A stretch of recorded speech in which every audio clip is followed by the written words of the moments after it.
What is up, you guys? It's me, Cheska, ang imong yours truly na muling nagbabalik. Oh my gosh, after 10 freaking months of not uploading, heto na naman tayo. So if you're new, hi! I'm Cheska. So for today's video, mga madam, ay tuturuan ko kayo kung paano ko nilalaminate ang brows ko from this to this. Oh, diba? Laban na laban! As you guys know, yung kilay ko, manipis lang talaga siya as in. So, gusto kong mag-brow lamination kasi nga, ang ginagawa ko lang brow soap. So, naghanap ako sa mga brow salons. Kaya lang, 2,000. Saan ako kukuha ng ganong halaga? So, nahanap ko tong brow laminating kit na to. This is the IBCCCNDC. O, diba? Ang haba. This is only 112 pesos, mga madam. Ito yung screenshot nung pinagbilhan ko. Tapos, nakadalawang gamit na ako nito. Isang session, nakakala siya ng isang buwan. Depende kung gaano mo kuskusin ang kilay mo. So, this kit contains nutrition, fixation, tsaka itong perm. Ayan, sige, close up ko na buburahin para makita nyo talaga yung nipis niya, mga sisi ko. O, ayan, mga sisi, wala na ha. O, papatingin ako dito kasi yung screen.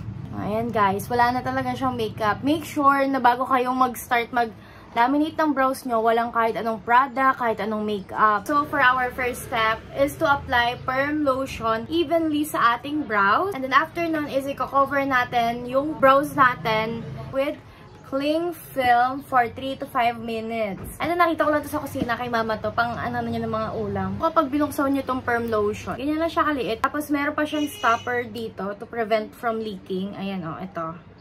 Lagay natin siya sa brows ko.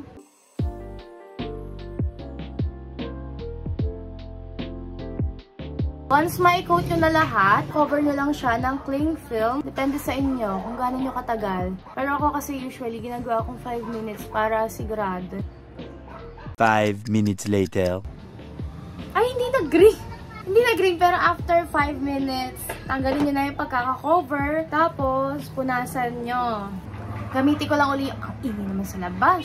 Huwag kayo iiyak. Punasan lang to. Tapos, saka natin ilalagay itong fixation. Tapos, i-shape na rin natin sa kung anumang shape ang gusto natin ng brows natin. I-apply natin tong fixation evenly sa ating brows. Tapos, saka natin siya i-shape sa kung anong shape man ang gusto natin.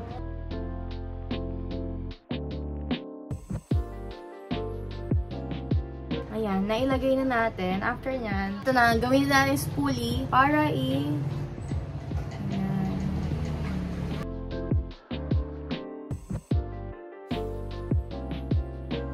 Tapos, i-cover na natin siya nitong cling film.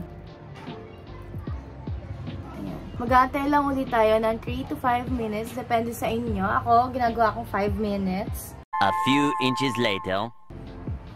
Okay. Hindi talaga siya nagre-ring. And then, for our final step, ito na tayo sa nutrition. Kukuha ka lang din ng cotton buds. Tapos, igagana mo siya sa kilay mo.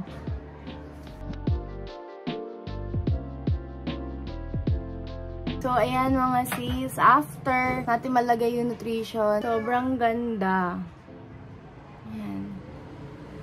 Usually, kapag laminate na ako ng brows ko, tapos meron akong lakad, kinabukasan na talagang matindihan at mahuhulas ako. Gumagamit ako nitong eyelash and brow tint dye. Ito lang siya.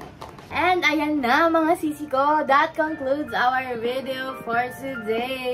And see you guys on my next video. Bye!